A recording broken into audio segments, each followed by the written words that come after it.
Monday morning, स्वागत है आप सभी का पावर ब्रेकफास्ट में। आइए देख लेते हैं कि अंतर्राष्ट्रीय बाजारों से हफ्ते के पहले कारोबारी दिन कैसे संकेत हमारे मार्केट्स के लिए हैं। तो गिरावट के साथ ही शुरुआत यहां दिखी है। गिफ्ट निफ्टी देखिए, तकरीबन 70 अंकों की गिरावट वहां से आ रही है, लेकिन डाउ फ्यूचर्स 55 अंक मजबूती के साथ ट्रेड कर रहा है और तकरीबन उतनी ही स्ट्रेंथ नास्डैक फ्यूचर्स में दिखी। लेकिन एशियन मार्केट्स पस्त हैं, थोड़ी रिकवरी जरूर है, लेकिन जापानीज मार्केट निके ये 880 अंक कमजोरी के साथ ट्रेड करता दिख रहा है और स्पेस में जितने मार्केट्स खुले हैं 1 से 2.5% तक की गिरावट यहां पर दिखाई दे रही है। लेकिन बड़ी हेडलाइन तो कच्चे तेल से आ रही है, जो कि 1.5 साल के निचले स्तर पर, और सोने चांदी में सपाट एक्शन दिखा है।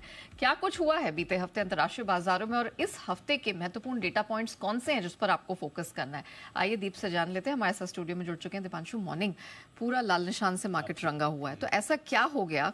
किस खबर के चलते इतना प्रेशर आया? थोड़ा डेटा का इम्पैक्ट आते हुए दिख रहा है ग्लोबल मार्केट्स में, और ग्रोथ स्लोडाउन के जो फियर्स हैं वही आप देख रहे हैं ग्लोबल मार्केट का सेंटिमेंट इस समय डोमिनेट कर रहे हैं। तो आज सुबह अगर आप बात करेंगे, खराब संकेत तो आ ही रहे हैं। हालांकि गिफ्ट निफ्टी निचले स्तरों से थोड़ा अभी संभला है, बट जापान पर नजर डालिए, अच्छी खासी गिरावट आपको जापान के बाजारों में आती हुई दिख रही है। इनफैक्ट थोड़ी देर पहले इंट्राडे में लगभग 3% तक निकाय आपको टूटते हुए दिखा था, वहां से हल्की रिकवरी आई है। अगेन यहां पर भी ग्रोथ के कंसर्न है। हालांकि इनका जीडीपी डेटा आया है, बढ़कर आया, 2.9% पर आया, बट अनुमान ज्यादा था, 3.2% का ग्रोथ अनुमान था, उसके सामने 2.9% Q2 जीडीपी डेटा है।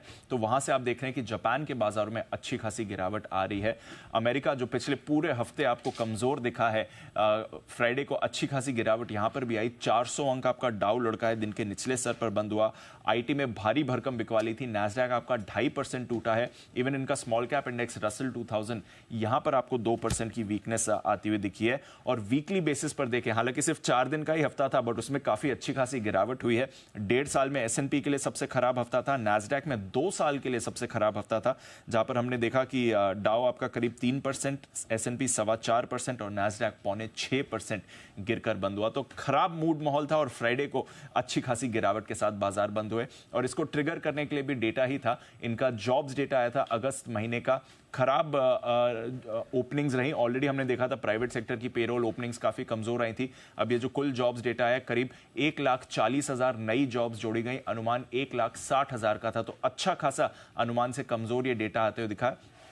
बट एक अच्छी बात थी, जो बेरोजगारी की दर है वो गिरकर आई है। अगेन अनुमान मुताबिक थी 4.3% से गिरकर 4.2% पर आई है। तो अब ये कंफ्यूजिंग है, क्योंकि बेरोजगारी आपकी गिरी है बट नई जॉब्स अनुमान से कम रही हैं। तो ग्रोथ स्लोडाउन तो क्लियरली दिख रहा है। बॉन्ड यील्ड ने ज्यादा रिएक्ट नहीं किया, 3.7% पर कायम है। अगले हफ्ते की फेड पॉलिसी पर ऑफकोर्स नजर अब बनी रहेगी।